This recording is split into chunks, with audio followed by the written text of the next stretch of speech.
I've had the pleasure of actually working in every studio in London, and there is a studio for every kind of movie here. If you have a really low-budget picture, you can work at Elstree. You can go to Bray. If you have a medium-sized picture or a large picture, you can go to Shepperton. If you have a really big picture, you can do Pinewood. We have some of the finest studios in the world, in Pinewood, in Shepperton, in Leavesden, that have housed some of the great movies certainly made in the last 25 years. That kind of environment is conducive to doing that kind of work, and we have that, and we have it in spades.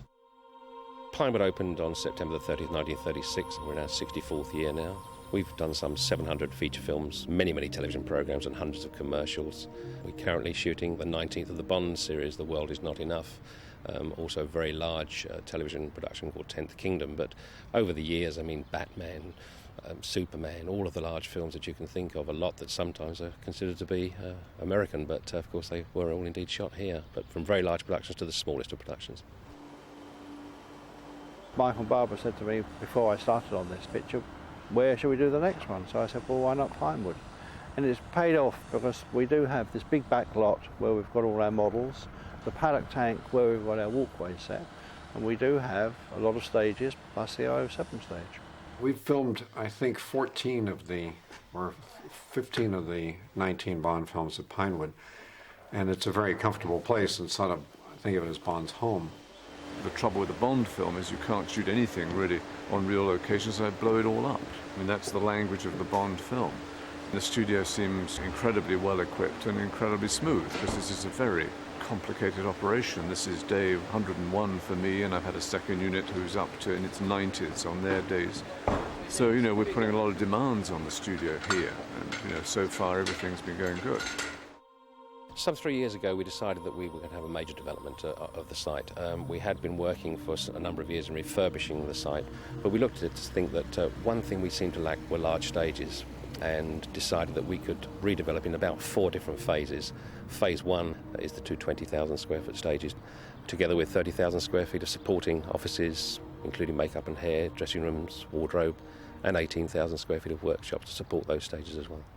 There is a comfort zone about being in a film studio, and I'm infinitely more comfortable actually being in either Shepperton or Pinewood. It's just, I find that I work better and I'm more comfortable there, and I feel that incredibly secure with the way in which we make movies. The actual work practices, I think, are more flexible than the United States.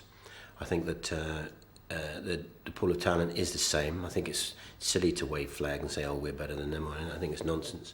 But I think as a sophisticated film industry, it's as good as the United States, without a doubt, and better than any other country in the world. We're one of 2 major studios in the country. We have 17 stages ranging in size from about 4,000 square feet up to 30,000 square feet. We've invested in excess of 15 million into the infrastructure and studio facilities here. We have 20 acres of backlot and the full facility backup of workshops, dressing rooms, wardrobes and high-tech sound. We now have 5 dubbing theatres, 3 of which are premier theatres, probably among the best in the world now. I really enjoy working here at Shepperton Studios. I've made 5 films here, beginning with Absolute Beginners, Company Wolves, High Spirits, The Crying Game, and now The End of the Affair. It's a very pleasant studio to work in. The Scott brothers have done a terrific job in terms of liaising with people like myself as regards to how much money we've got to spend, what facilities we need, and all the rest of it. Well, you know you can trust me, Henry. I think Shepperton matches any of the best studios in the world, you know.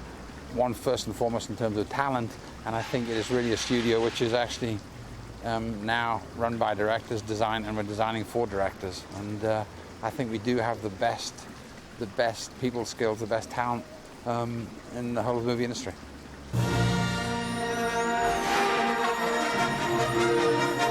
Normally I made all my films at Elstree, and that had been reduced in size to the point where it was difficult to make a film as large as Star Wars there.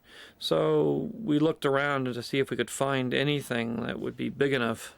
I needed about 150 acres, and I needed something with a totally unrestricted view.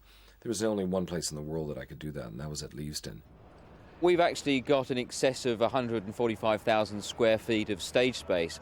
All of the studios are covered by an 8-acre roof, so we're able to move from workshops, dressing rooms to stages without having to go out into the elements. As you can see, we virtually are shooting against an unlimited horizon. On this side over here, we've actually moved 50 million tons of earth to create this embankment here, which covers all of the trees and the village which is right next to us. One of the other reasons I chose this area is that we have approximately 40 acres which we can utilize and build our exterior sets on. This here is going to be a massive set. This will be the exterior of a whole city. I think that what we're able to offer here is a huge amount of flexibility to producers. Clearly here, space is not an issue. It's a very unique property and very well suited to the production of motion picture.